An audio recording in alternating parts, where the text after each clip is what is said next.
Dear students, good morning to all of you. Today I am going to teach you SST class 9 subject History chapter 1. Headline of chapter is the French Revolution. Lecture 2. French revolution का lecture 2 देने जा रहे हैं, दूसरा दिन है आज. Everybody open your books. Chapter 1 history the French revolution and pay attention. Listen your teachers. First of all 1.1 pay attention on 1.1 से The struggle to survive, जीने के लिए संघर्ष. स्ट्रगल टू सर्वाइव में आप देखेंगे कि फ्रांस के अंदर जो member of the third state के जो लोग हैं, किसान, मजदूर, लैंडलेस पीपुल, वर्कर्स, ये सभी के सभी समस्या से जूझ रहे हैं. इकोनॉमिकल कठिनाइयों से, आर्थिक समस्याओं से जूझ रहे हैं. आप जानते हैं कि 18th सेंचुरी के अंदर 18th सेंचुरी में फ्रांस में पॉपुलेशन जो था, जनसंख्या दिन दूनी रात चौगुनी बढ़ते गई. Attention on book. Population began to increase rapidly. 18th century में फ्रांस की जनसंख्या, फ्रांस की आबादी काफी तेजी से बढ़ने लगी. लेकिन आबादी बढ़ने के साथ साथ demand of the food grain also increase. जब जनसंख्या बढ़ गई या बढ़ने लगी तो खाद्य सामग्री का डिमांड बढ़ गया. लेकिन समस्या क्या थी? क्या खाद्य सामग्री की आपूर्ति सहज रूप से इजली हुआ? नहीं. But production of the food grain could not increase. लेकिन खाद्य सामग्री का उत्पादन जो था नहीं बढ़ सका, क्योंकि उस समय डायनेस्टी सिस्टम थी. निरंकुश राजतंत्रीय शासन व्यवस्था के तहत किसानों की प्रोडक्शन को ग्रो करने के लिए किसी प्रकार की व्यवस्था नहीं थी. सिंचाई की व्यवस्था नहीं थी, नहीं. और किसानों को किसी प्रकार का एग्रीकल्चर के लिए हेल्प नहीं किया जाता था. उल्टे उनका इंक्रीज कर दिया जाता था, टैक्स में इंक्रीज करके, और उनका शोषण किया जाता था. तो production of the food grain could not increase. उत्पादन नहीं बढ़ सका, खाद्य सामग्री का उत्पादन नहीं बढ़ सका. तो होगा क्या? जब आप जानते हैं कि लॉ ऑफ डिमांड आप इकोनॉमिक्स में पढ़े होंगे कि higher the price lower the demand and lower the price higher the demand is law of demand. Market में या देश के अंदर कोई वस्तुएं का उत्पादन कम होता है, डिमांड बढ़ जाता है, तो उसकी प्राइस बढ़ जाती है ऑटोमेटिक. प्रोडक्शन कम होगा और डिमांड अधिक होगा तो उसकी प्राइस बढ़ जाएगी. वही हुआ फ्रांस के 18th सेंचुरी के अंदर. पॉपुलेशन बढ़ गया, खेतों में उत्पादन कम हुआ, जिसके कारण अनाज की कमी के कारण price of the bread and staple diet increase. देश के अंदर, फ्रांस के अंदर खाद्य सामग्री का प्राइस इंक्रीज कर गया. खास करके स्टेपल डाइट, मुख्य जो भोजन की सामग्रियां थी, उसका प्राइस इंक्रीज करने लगा. तो हुआ क्या? इस इंक्रीज करने से फर्स्ट स्टेट, सेकंड स्टेट के मेंबर को कोई दिक्कत नहीं था. केवल थर्ड स्टेट के मेंबर को, खास करके लेबर क्लास के लोगों को, वर्कर्स को, किसान को समस्या थी. तो देखेंगे क्या समस्या थी. But labourers and workers wages were fixed. वहां परंपरा थी कि किसान में खेतिहर मजदूरों के जो लेबरर थे या फैक्ट्री के जो वर्कर्स थे, उनकी मजदूरी फिक्स थी. महंगाई बढ़ गई लेकिन मजदूरी में किसी प्रकार की वृद्धि नहीं हुई. जिसके कारण लेबरर्स हार्ड वर्क करने के बावजूद भी उनका पेट नहीं भर रहा था। ऐसी परिस्थिति में अब वे लोग रिवोल्ट करने के लिए तैयार हो गए, रिवोल्ट करने के लिए तैयार हो गए और रिवॉल्यूशन में पार्टिसिपेट लेने लगे लेबरर और वर्कर्स और पीजेंट्स लोग। Attention, next 1.2. Attention 1.2. The headline of 1.2 is that how a subsistence crisis happen. France के अंदर गहरा संकट कैसे उत्पन्न हो गया, तो आप देखेंगे, पहले देखे हैं कि संकट खास करके खाद्य सामग्री की संकट, आर्थिक संकट उत्पन्न हो गई। कैसे, तो यहाँ बता रहा है राइटर कि कुछ इसमें आपको फिल इन द ब्लैंक्स दे दिया है। 1.2 में देखिए, open your books, pay attention on books. कुछ एक खंड बनाया है और कुछ खंड को फिल इन द ब्लैंक्स अपने से राइटर किया है, कुछ को विद्यार्थी के लिए खाली छोड़ दिया है। इसको हम समझाते हुए भरते जा रहे हैं। आप लोगों के पास कॉपी सामने हो तो लिखते जाइए या बुक सामने रखिए, उसमें भर लीजिए। Attention 1.2 how a subsistence crisis happened. गहरी संकट फ्रांस में कैसे उत्पन्न हुआ, तो आप देखेंगे कि फूड प्रोडक्शन की कमी के कारण, महंगाई बढ़ने के कारण नहीं, वहां बहुत क्राइसिस हो गया, खाद्य सामग्री की आफत आ गई, संकट आ गई। तो कैसे, तो कहता है इसमें ध्यान दीजिएगा, बैड हार्वेस्ट। उस समय फ्रांसीसी क्रांति जब हुई थी 1789 ईस्वी में, तो मौसम साथ नहीं दिया था, यानी climate and monsoon were not favourable for the farmers, that is why harvest began bad. फसल बर्बाद हो गया। बैड हार्वेस्ट होता है तो जब फसल नहीं होगा तो उसके बाद रिएक्शन क्या होगा, उसकी प्रतिक्रिया होगी। तो स्कार्सिटी ऑफ ग्रेन, या फिर इन द ब्लैंक्स कर लीजिए, हम भरने जा रहे हैं।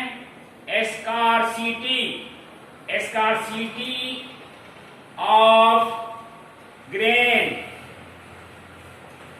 आपको भरना है। बैड हार्वेस्ट हुआ, फसल कम हुआ, कुछ फसल बर्बाद हो गया, मौसम साथ नहीं दिया, तो हुआ क्या, स्कार्सिटी ऑफ ग्रेन, भोजन की, खाद्य सामग्री की कमी हो गई। स्कार्सिटी मींस कमी। इसके बाद तीसरा ही आपको भरना है, यहां भी आप ही को भरना है। तो जब कमी हो गई तो क्या हुआ, उसका प्रतिक्रिया क्या हुआ, भोजन खाद्य सामग्री की कमी होती है तो उसकी प्रतिक्रिया क्या होती है, तो rising food prices, fill in the blanks, rising food prices। खाने की वस्तुओं की प्राइस बढ़ गई, खाने की वस्तुओं की प्राइस बढ़ गई, राइज कर गई, माने इंक्रीज कर गई। नहीं, इसके बाद देखेंगे, ये भरा हुआ है ऑलरेडी, आपके बुक में भी देखिए भरा हुआ होगा। अब आइए नीचे, उसके नीचे आइए, यहां फिल इन द ब्लैंक्स करना है, यहां ऑलरेडी है। तो इसमें क्या भरा हुआ है, सो ध्यान दीजिएगा। The poorest can no longer buy bread. जब मजदूरों की, किसानों की मजदूरी फिक्स थी, उनके महंगाई के अनुसार उनकी मजदूरी नहीं बढ़ी, तो उनके सामने क्या आ गया, तो increase number of the death. भोजन की कमी के कारण ये नंबर ऑफ दी डेथ, बड़ी संख्या में लोगों का डेथ होने लगा। इंक्रीज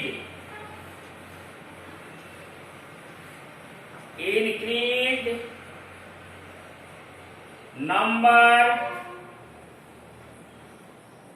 ऑफ डेथ, भर लीजिए, इंक्रीज नंबर ऑफ डेथ, यानी लोगों में भूखमरी आ गई, और भूखमरी के कारण खाली पेटे लोगों को तरह तरह की बीमारियां होने लगी, जिसके कारण नहीं, बहुत लोगों का डेथ हो गया, मृत्यु दर बढ़ गई क्राइसिस के अंदर। इसके बाद डिजीज एपिडेमिक, बीमारियां फैल गई, महामारी, एपिडेमिक का अर्थ होता है महामारियां। कोरोना जैसा महामारियां फैल गई, भूखे लोगों को एपिडेमिक बीमारियां फैल गई।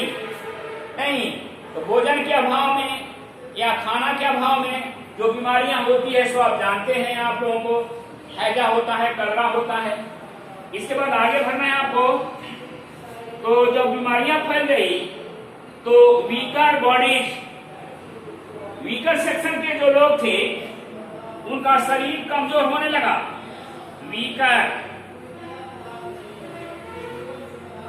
मजदूर तबके के लोग कमजोर होते गए, उनका शरीर कमजोर होता गया। वीकर बॉडी, भोजन के अभाव में शरीर कमजोर होता गया। और जब शरीर कमजोर हो गया तो दुकानों पर खरीदने वालों की भीड़ लग जाती थी। तो हुआ क्या, सामान की कमी रहती थी, खरीदने वालों की संख्या अधिक रहती थी।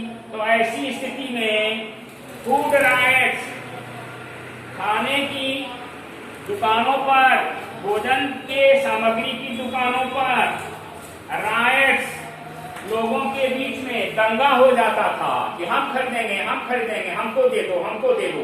बिना पैसे वाले भी जाकर वहां लूटना शुरू कर दिए। राइट्स की स्थिति हो गई 1.2। बेटे सर अब आइए नेक्स्ट 1.3 पर जरा ध्यान दीजिएगा। 1.3 आप जानते हैं कि 18वीं सेंचुरी में पॉपुलेशन बढ़ने के साथ साथ मिडिल क्लास की लोगों की संख्या भी बढ़ने लगी। मध्यम वर्ग के लोग तेजी से बढ़ने लगे, आगे पढ़ लिख कर होशियार होकर आगे बढ़ने लगे और बहुत सारे थिंकर्स और फिलोसफर सामने आए डेमोक्रेटिक आइडिया देने के लिए और उस निरंकुश शासन व्यवस्था से मुक्ति दिलाने के लिए। बहुत सारे फ्रांस में विचारक आए, नए विचारक आए, सुधारक। so many philosophers and thinkers like John Locke, Jean-Jacques Rousseau, Montesquieu जैसे विचारक और दार्शनिक पैदा हुए और उन लोगों ने डेमोक्रेटिक आइडिया दिया। और डेमोक्रेटिक आइडिया जो था वह राजतंत्रीय शासन व्यवस्था को उखाड़ फेंकने के लिए यह विचार था। वह डेमोक्रेटिक आइडिया मुख्य रूप से आपको हमने बताया था कि डेमोक्रेटिक आइडिया में उनके आइडिया में था इक्वालिटी, फ्रीडम और फ्रेटर्निटी जैसे विचार दिया गया। रूसो के जनरल विल में तो ये जो तीन विचारक का हमने नाम रखा है, नहीं, जॉन लॉक ने क्या लिखा, उनकी अपनी पुस्तक थी टू टीटी of the government, John Locke ने लिखा। ये जॉन लॉक की प्रसिद्ध पुस्तक है जिसमें उन्होंने डेमोक्रेटिक सिस्टम को वर्णित किया। उसके बाद रूसो की जो बुक है वह सोशल कॉन्ट्रैक्ट बुक है। रूसो ने अपनी प्रसिद्ध पुस्तक सोशल कॉन्ट्रैक्ट में सामाजिक समझौते के सिद्धांत जैसी किताब में उन्होंने जनरल विल का विचार दिया। जनरल विल कैसे अपने डायलॉग दिया और कहा कि ये जो राजा हैं ये तो शक्ति के बदौलत शासन कर रहे हैं और राजा को जन इच्छाओं की अनुसार काम करना चाहिए। और ये जो राज्य है या सरकार जो है, शासन जो है, सामाजिक समझौते का प्रतीक है। सामाजिक समझौते के तहत ही राजा को गद्दी पर बैठाया गया है। समाज के लोगों ने मिलकर और राजा को गद्दी पर बैठाया कि जब तक ये हमारी आवश्यकताओं की पूर्ति करेंगे, हमारी प्रोटेक्शन में जब तक ये सक्षम रहेंगे, शासन करेंगे, जैसे ही हमारी सुरक्षा और हमारी आवश्यकता की पूर्ति करने में वे असमर्थ हो जाएंगे, इन्हें गद्दी छोड़ देना पड़ेगा। तो यह जनरल विल का सिद्धांत कहा गया। और जनरल विल समान इच्छा के सिद्धांत पर शासन करना चाहिए, जीन जैक्स रूसो ने कहा, जिसके अंदर ये डेमोक्रेटिक आइडिया उभर कर आया, इक्वालिटी, फ्रीडम और फ्रेटर्निटी। ठीक है। इसी तरह से मॉन्टेस्क्यू, रूस का मॉन्टेस्क्यू जो था फ्रांस का प्रसिद्ध दार्शनिक था, वह इंग्लैंड अध्ययन करने गया था, कानून का अध्ययन करने गया था। अध्ययन करके आया तो उन्होंने एक प्रसिद्ध पुस्तक लिखी जिसका नाम रखा गया, मॉन्टेस्क्यू की प्रसिद्ध पुस्तक है, नहीं, सोल ऑफ द गवर्नमेंट, यानी स्पिरिट ऑफ द लॉ, कानून की आत्मा जैसी पुस्तक लिखा। Spirit of the law Montesquieu ने अपनी पुस्तक लिखी और उस पुस्तक में the theory of separation of power of the government को लिख डाला। यानी जो राजतंत्रीय शासन व्यवस्था में सिंगल राजा के हाथों में सरकार की तीनों जो पार्ट होते हैं, कार्यपालिका, व्यवस्थापिका, न्यायपालिका, तीनों शक्तियां राजा में जो निहित थी, मॉन्टेस्क्यू ने अपनी पुस्तक में लिखा, कहा कि नहीं, ये सरासर गलत है। राजा, कार्यपालिका, व्यवस्थापिका, न्यायपालिका तीनों सरकार के अंग को अलग अलग इंग्लैंड की तरह होना चाहिए। व्यवस्थापिका को कानून बनाना चाहिए, कार्यपालिका को व्यवस्थापिका के बनाए गए कानून को लागू करना चाहिए, और जुडिशियरी जो न्यायपालिका है स्वतंत्र रूप से उसे न्याय देना चाहिए, ऐसा होना चाहिए। यह विचार पूरे फ्रांस में फैल गया और मॉन्टेस्क्यू के स्पिरिट ऑफ लॉ के यानी कानून की आत्मा जैसी पुस्तक को जगह जगह, चाय की दुकानों पर, कॉफी की दुकानों पर इन विचारों का, रूसो के विचारों का, लॉक के विचारों का, मॉन्टेस्क्यू के विचारों का आदान प्रदान चाय की दुकानों पर पब्लिक करने लगा, कॉफी की दुकानों पर, सैलून में इसकी चर्चा होने लगी और वे लोग उतारू हो गए, निरंकुश राजतंत्र को हटाने के लिए, रिवोल्ट करने के लिए डिटरमाइंड हो गए। Rest next day.